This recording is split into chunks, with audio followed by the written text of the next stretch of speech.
जिलाध्यक्ष अशोक प्याल ने सफाई इंस्पेक्टर और कुछ पार्षदों पर लगाया पैसा मांगने का आरोप। झांसी में अपनी मांगों को लेकर क्रमिक अनशन पर बैठे उत्तर प्रदेश सफाई मजदूर संघ जिला शाखा नगर निगम के सफाई कर्मचारियों की आवाज को जिलाध्यक्ष अशोक प्याल ने बुलंद करते हुए सफाई इंस्पेक्टर एवं कुछ पार्षदों को लेकर बड़ा बयान देते हुए सीधा उन पर रिश्वतखोरी का आरोप लगाया है। उन्होंने कहा कि क्रमिक अनशन हमारी मजबूरी है। हमने मुख्यमंत्री, नगर विकास मंत्री, कमिश्नर, डीएम, नगर आयुक्त सभी को अपनी समस्याओं से ज्ञापन के माध्यम से अवगत कराया है। इसके बाद भी किसी भी समस्या का समाधान नहीं हो रहा है। अशोक प्याल ने कहा कि आउटसोर्सिंग कर्मचारियों की दशा बहुत खराब है। सफाई कर्मचारी से सफाई इंस्पेक्टर और कुछ पार्षद अवैध रूप से धन वसूली करते हैं। मना करने पर अपमानित करना और कार्रवाई करने की धमकी दी जाती है। उन्होंने कहा कि हर महीने इंस्पेक्टर और कुछ सफाई पार्षद कर्मचारियों से पैसा लेते हैं, मना करने पर कार्रवाई कर देते हैं। अधिकारियों के स्थानांतरण होने के बाद भी वे यहाँ से नहीं जा रहे हैं। इंस्पेक्टर्स के बंगले बन गए हैं। नगर आयुक्त इंस्पेक्टर्स के क्षेत्र नहीं बदल पा रहे हैं। 15 दिन से सूची तैयार रखी है। उन्होंने कहा कि 24-25 कर्मचारियों की मृत्यु हो चुकी है। कोरोना काल से अभी तक भुगतान नहीं हो रहा है और नगर आयुक्त कह रहे हैं कि खजाना खाली है। अशोक प्याल ने तमाम गंभीर आरोप नगर निगम के अधिकारियों पर लगाए हैं। आपको बताते चले कि अपनी 8 सूत्रीय मांगों को लेकर कई बार पत्राचार के बाद भी सफाई कर्मचारियों की समस्याएं हल नहीं हुई, जिसकी वजह से क्रमिक अनशन 4 जुलाई से 5 जुलाई तक के लिए किया जा रहा है। धरना स्थल पर कई वक्ताओं ने अपने अपने विचार रखे।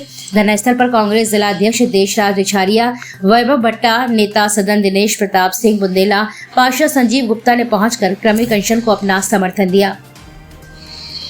क्या कहना चाह रहे हैं सर, एक क्रमिक अनशन के विषय में मैं ये कहना चाह रहा हूँ कि सरकार की मंशा है कि 5 तारीख को समस्त कर्मचारियों को पेमेंट हो जाना चाहिए, मगर झांसी नगर निगम की आज तक पेमेंट नहीं हुई है। और आज पेपर के माध्यम से, मीडिया के माध्यम से जानकारी हुई कि झांसी नगर निगम का पूरा खजाना खाली है। और जो हमारे लेखाधिकारी जी हैं वो इतने भ्रष्ट हैं कि जितनी भी उनकी तारीफ की जाए वो कम है। क्योंकि हम लोग कहीं फंड के विषय में जाते हैं तो पैसे ही नहीं है। और खजाना इतना, सरकार से इतना पैसा आ रहा है, उसके बाद भी जो हम लोगों की पेमेंट मिलती है, जो हमारा बजट आता है, वो पूरा बजट उनने अन्य कारों में लगा के हम लोगों की तनख्वाह के लिए लाली पड़ा। कर्मचारी बनाया, क्यों बनाया भाई? और आप दूसरे के कर्मचारी आप हटाते जा रहे, कहीं बना रहे, कहीं मिटा रहे। माननीय बस स्टैंड पर भी एक हवलदार आउटसोर्सिंग का काम कर रहा है। भाई या तो आप परमानेंट ज्ञान की व्यवस्था करिए, या आउटसोर्सिंग के, या संविदा वाले, आप एक जगह तो तय रखिए। परंतु आपको जो आपके मन में आ रहा वो अपने नियम के अनुसार कर रहे और कर्मचारियों को परेशान कर रहे, तो हम लोग कब तक बर्दाश्त करेंगे? तो मेरा आप सबसे आग्रह है, निवेदन है। धरने का दूसरा दिन है, क्या आपकी भूमिका है आज, क्या करने वाले हैं? आज हमारी 3 महिलाएं जो क्रांतिकारी महिला हैं, वो वीरांगना है, वो बैठी हैं। 2 पुरुष कर्मचारी, 5 लोग आज अनशन पर यहाँ पर विराजमान है। और ये क्रमिक अनशन तो हम लोगों ने इसलिए लगाया क्योंकि हमारी मजबूरी हो गई थी। हम काफी लंबे समय से, आपको पता है, आप लोग हमारे समाचार पत्र जाते हैं, आपके पास पहुंचते हैं। हम लोग बराबर निरंतर मुख्यमंत्री से लेकर नगर विकास मंत्री, आयुक्त झांसी मंडल, माननीय जिलाधिकारी, सभी को सूचना भेजा, नगर आयुक्त जी को भी। परंतु जब समाधान किसी समस्या का नहीं हो रहा तो हम लोगों को मजबूर होकर पिछले साल हमने एक होर्डिंग भी लगवाया था। तरह तरह से हम लोग जिस तरह से भी अपनी वेदना, अपनी याचना विभाग तक पहुंच सकते नगर निगम पहुंचाई हमने, परंतु सुनवाई नहीं हुई। मजबूर हो गए हम लोग, तो हमें क्रमिक अनशन को प्रारंभ करना पड़ा।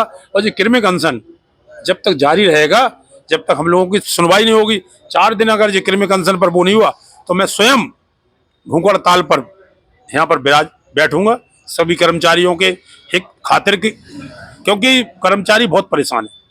आउटसोर्सिंग कर्मचारी की वो दशा है, बहुत बदतर स्थिति है। 10,000 रुपये, 8,000 रुपये, और उसी में आपको मालूम है हवलदार, इंस्पेक्टर और हमारे माननीय पार्षद पैसा भी देना पड़ रहा है और काम भी करना पड़ रहा है और कार्रवाइयां भी झेलना बिल्कुल देना पड़ता है। आपको नहीं पता, सबको पता है। पूरे महीने में पैसे लिए जा रहा है पार्षद और इंस्पेक्टर। अच्छा, क्या कारण है कि नगर निगम झांसी में अनेकों वर्षों से अधिकारी जमे हुए हैं, उनके ट्रांसफर होने के बाद रुक जा रहे हैं। क्या कारण है भाई? नगर निगम झांसी में कुछ तो होगा ना। 3 बार लोग घूम के आ रहे। आज हमारा सफाई कर्मचारी उसी दशा में, हमारा हवलदार उसी दशा में, उगा के वो दे रहा पैसा, वो जमादार है, और वो जिन्हें दे रहा वो जमींदार बन गया। आज मकान, जायदाद, बंगले, फार्म, कौन इंस्पेक्टर का क्या नहीं है झांसी में, किसको नहीं पता कहां से आ रहा है पैसा। हम लोगों के लिए आरोप लगाए जाते कि उनकी जांच कराई जाएगी, उन पर जांच होगी। मतलब हम अगर इन कर्मचारियों की आवाज बनेंगे तो हमारी जांच होगी। और जो लोग खुल के भ्रष्टाचारी कर रहे हैं और नगर निगम प्रशासन को पूरी जानकारी होने के बाद में कोई कुछ करने वाला नहीं है। आप देख लीजिए, कोई इंस्पेक्टर को कोई सर्किल से बदलने में हिम्मत नहीं जुटा पा रहे।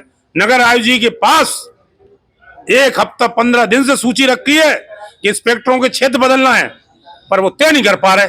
अब कह रहे हो अब कोई बहाना नहीं मिला, तो बरसात का बहाना मिल गया कि बरसात हो जाने उसके बाद क्या हो जाएगा बरसात के बाद। अरे नगर निगम जब आप मुखिया हैं, आपको निर्णय लेने चाहिए। सफाई कर्मचारी के निर्णय आप हाल ले लेते, तुरंत उन पर कार्रवाई, वेतन रोक दो, ये कर दो, वो कर दो। नगर आयुक्त जी खूब चाह रहे, परंतु व्यवस्था नहीं सुधर रही। व्यवस्था पूरी अब बदनाम क्या है, सफाई कर्मचारी बदनाम हो जाता है, निरीक्षण होता है तो बदनाम हो रहा है कर्मचारी काम। अरे जब कर्मचारी छूटे हैं, सबको पता है कि पार्षदगण, कुछ पार्षद में जिस सब नहीं कर सबकी, कुछ पार्षद वो चिन्हित हैं और इंस्पेक्टर पूरे, केवल स्नेहलता को छोड़ दिया जाए।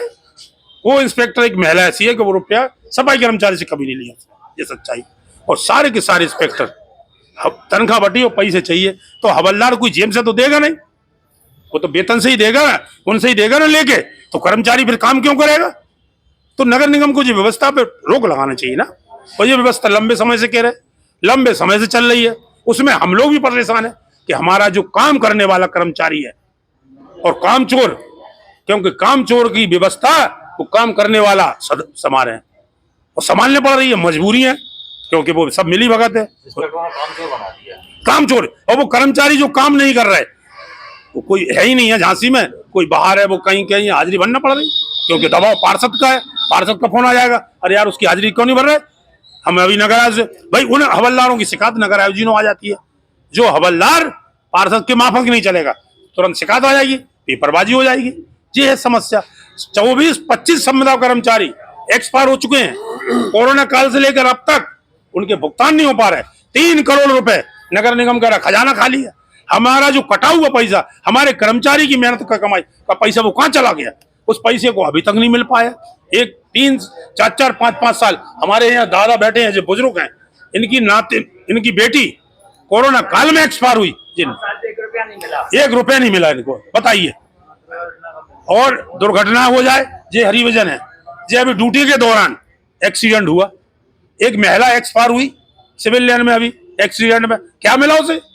हम लोगों को केवल काम के लिए पकड़ा जाता कि काम चोर हैं, काम के लिए बुलाया जाता बस। और अभी जैसे आप लोग धरने में बैठे हैं, तो इस समय सफाई व्यवस्था नगर की चल रही है। हाँ, अभी तो चल रही, इसलिए हम लोग, ये त्योहार है कल मुहर्रम का, उसको देखते हुए हम लोग भी सीमित लोगों को, जो हमारे लोग आ रहे हैं सीमित लोग, वो भी ड्यूटी के बाद, काम के बाद, हमने ये बिल्कुल नहीं कहा।